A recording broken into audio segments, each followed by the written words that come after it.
Tutoring a course. Lesson planning. A lesson can be defined as an organized social activity which virtually occurs in almost every culture. It could vary in various aspects. For example, it could vary according to the level of formality or informality. It could vary according to the time, the place, the atmosphere, the materials, and the methodology. But one thing is constant for all lessons, that is that it has to do with learning.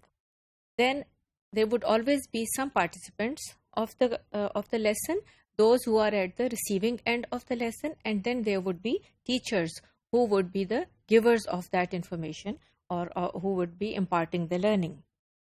However, lessons are limited to a certain time and topic, and they are pre-scheduled as regards time, place, and membership, meaning that the participants and the teachers, they all know when they are going to take place and when they are going to end. There are some additional aspects of lessons as well. First is transactional feature of lessons, that it is a purposeful activity in which some sort of giving and taking takes place. For example, at the end of the lesson, there would be some acquisition, some change of physical or mental behavior. Then the interactional aspect of lessons is that there are participants in it, the teachers and the students, and they all share this interactional feature, that they have to take the responsibility of being the part of the lesson. Then it is a goal-oriented activity, which means that it has an objective which they have to achieve. And because the objective is there, so it implies that there is hard work. Hard work has to be done on the part of the participants and the teachers in order to achieve that particular goal of learning. It is a satisfying experience which leads to motivation. Obviously, if it is a it is a motivating experience, enjoyable activity, then it is going to lead to the satisfaction of both the parties. Besides this, it is a role-based culture in which roles are accepted. The teachers and the participants, they know that they have to perform a certain and they have to act according to that role, which implies that they have to be responsive as well as they have to take responsibility for that role. It is a conventional construct, meaning that it is an event where things happen according to a certain order or time.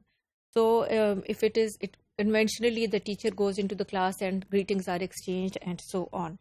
Or in contrast, it could be a series of free choices. In some cases, lessons are depend upon the student's choice, and they can decide and choose the class and the lesson.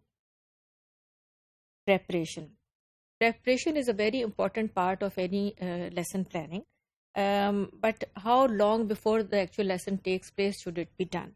Some say that it should happen weeks before the actual day, but it is better, would be of more benefit that it occurs only a day or two before the actual lesson, so that the teacher is able to relate it to the previous lesson, and also the ideas are fresh in his or her mind.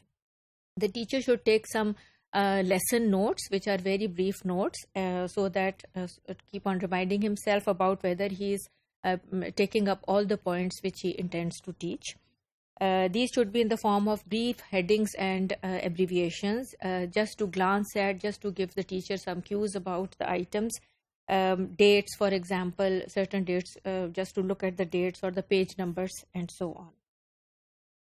So only to look occasionally at the notes and not read the notes. These notes which the teacher makes for the lesson, they can be used later on for reflection about how the course proceeded, how the lesson proceeded. So the teacher should think about varying the components. Now, for example, if the lesson planning includes preparation, presentation, practice, and production, then sometimes it becomes too boring to package the lesson in the same way. It becomes dull and demotivating for the learners. So the teacher should think about other ways to package the lesson and to select and organize it in ways in which could interest the learners. So varying, for example, the tempo of the lesson, how it is organized. If the activities were done at the middle of the lesson, then perhaps they could be taken in the beginning, or if the role playing was done at the end, it could be taken somewhere in the middle. Then the level of difficulty should also be varied, so that it's not that it becomes too monotonous for the learners. Then the topic could be changed often so as to keep the interest of the learners, as well as the mood of the class, sometimes in a lighter mood and sometimes in a more serious note. Then the skills of communication and of language, they should also be varied. Some guidelines how to keep on varying the components are that the teacher can put the harder tasks first. So students are usually in a better frame of mind, they're more fresh, more receptive. So the harder tasks should be tackled at the beginning of the lesson. Quieter activities before lively ones, it is often very difficult for the students to settle down after lively activities, for example, role plays. So first the teacher should try to do the more studious type of activities, reading and reflection, and then go on to the role plays and other lively activities.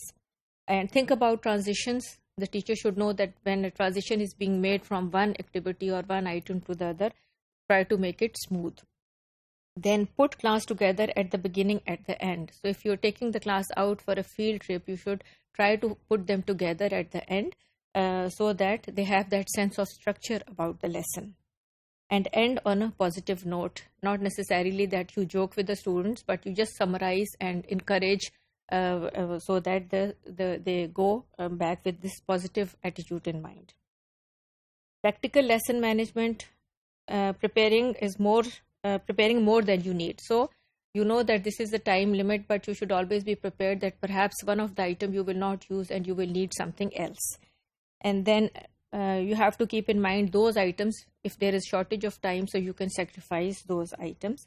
And then you have to manage your time, always keeping the clock within your visibility so that you can always know when to end.